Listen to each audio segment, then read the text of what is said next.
You know, when I was 12 years old, I thought that 17-year-old me would have it all figured out. And that he was this like far away mystical guy that I can't even imagine what's going on in his head.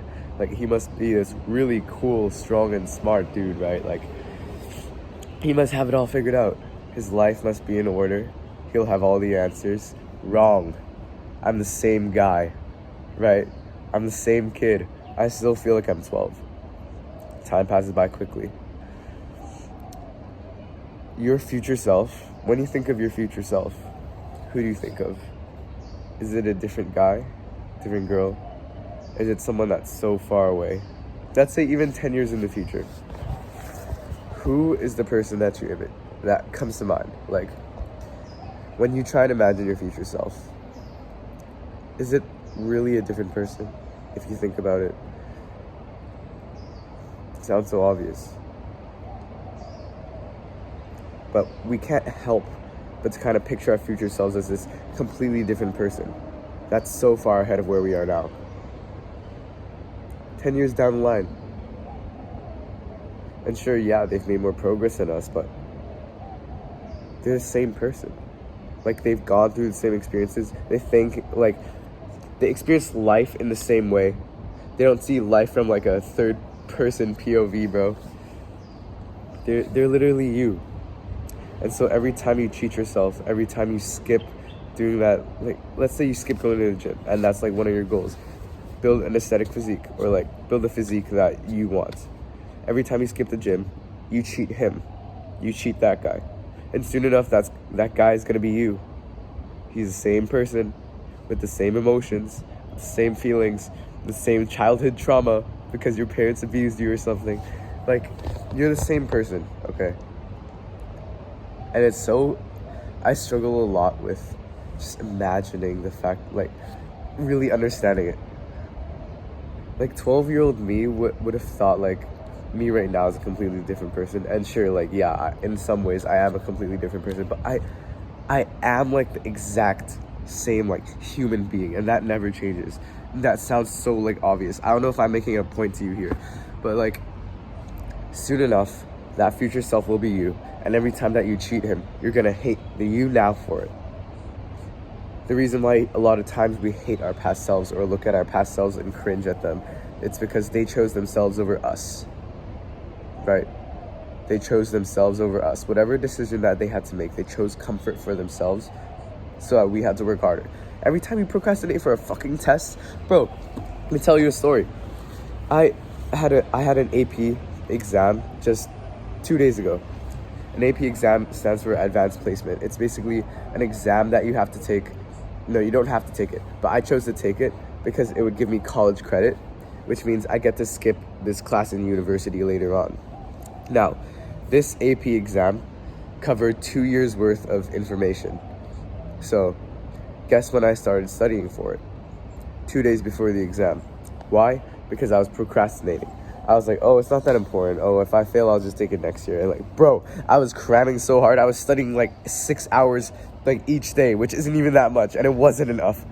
And I don't even think I passed that exam, bro. I'm going to have to take it next year or something. But while I was studying for that exam, it just hit me like, bro, I fucking hate you for making me do this. Right? Because it was his choice.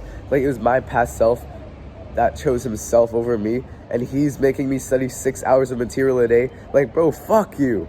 Fuck you. I want to keep looking back at my past self and, like, hate that guy, you know? I don't want to keep hating him. Like, I want to get to a point where, like, one day I just look back and I'm like, just, bro, thank you. Appreciate you, bro. And, like, the way you do that is by sacrificing comfort now for your future self. Like, what am I doing now? I'm up at 6 a.m. recording this so that I can do whatever I want later in the day. This is my meaningful work. And so, if you always do the hard work now for your future self, you'll always have something to thank yourself for. And that's another thing, bro. We don't take enough time to thank ourselves, right? Like, imagine you make it a habit every single day to, like, consciously think of something that you did for your past self did for you. And you just thank him for that, like, really appreciate that. And you just thank him for it. How much more likely are you to do that in the future? a lot more likely. You're gonna classically condition yourself, bro. Like, trust me, I've tried this. Like, while I'm just walking on the street, I'll randomly think of something that my past self did for me. Like, oh, bro, thanks for taking the cold shower the past 3 days. Like, proud of you for it. It's helped me feel better throughout the day. Dopamine receptors aren't as fried. All that jazz. And I just, like, really, like, feel in my heart, bro. Like, it gives me such a good sense of gratitude that it just improved my mood at the same time. So it's like it's a win-win and a boost on top of that.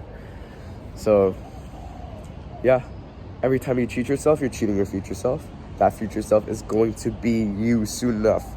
And you're going to look back, and how you feel when you look back depends on you now. Literally, just look back at your past self now. Look at yourself a year ago. I cringe at myself a year ago. I hate that guy, bro. He did so many things that put me in a position now where I have to work even harder. Right? I was so awkward talking to people for so long because he chose to be a shy pussy that just avoided people and didn't want to face his fears and got addicted to video games and junk food and all that. So, I have nothing to thank him for, but he has everything to thank me for. And I know my future self in 1 year's time, me, when I turn 18, bro, he's going to be looking back at me and smiling, bro. Because the shit I'm doing for him, bro, oh my goodness, I'm breaking my back for that guy. And so should you. You should be breaking your back for your future self, bro. Because if you aren't, like, what are you setting yourself up for? Set yourself up for, like, greatness, bro. As broad as it sounds, like, set yourself up. Every day should be a step toward everything that you want. Right? That sounds so obvious. Bro, someone died last night that had plans for today. You woke up today and you're taking it for granted? Stop. You woke up today.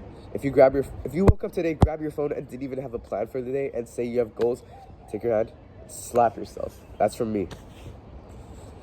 Life is good, bro. You should start living like it. You're blessed, bro. Start living like it. Start blessing your future self with what you do today. You owe it to them, bro.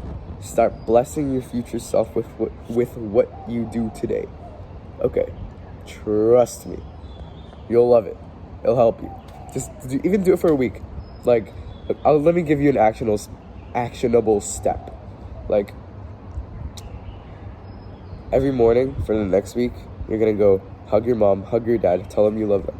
It's so awkward, bro. Like, my mom and dad are the most annoying people in the world sometimes, but you will never regret going to give them a hug.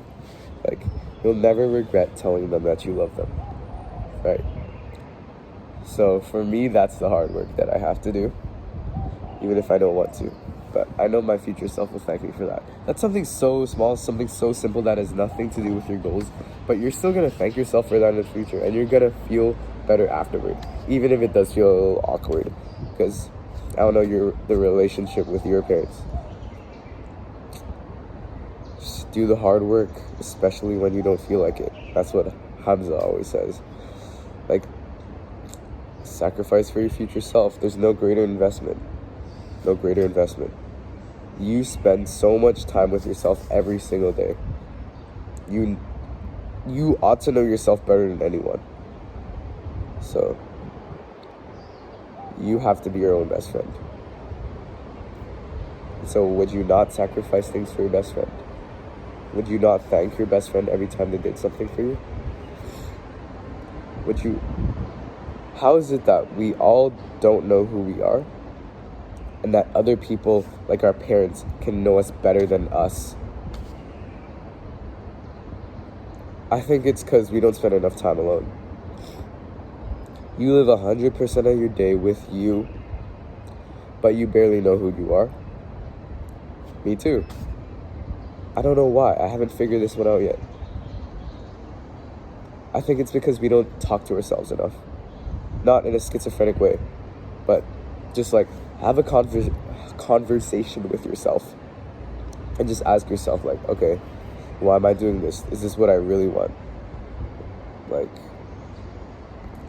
do I just crave this for status, for like approval of other people, or is this something that I'm really passionate about? Things like that. Like, just sit down on like a chair like this and just talk to yourself.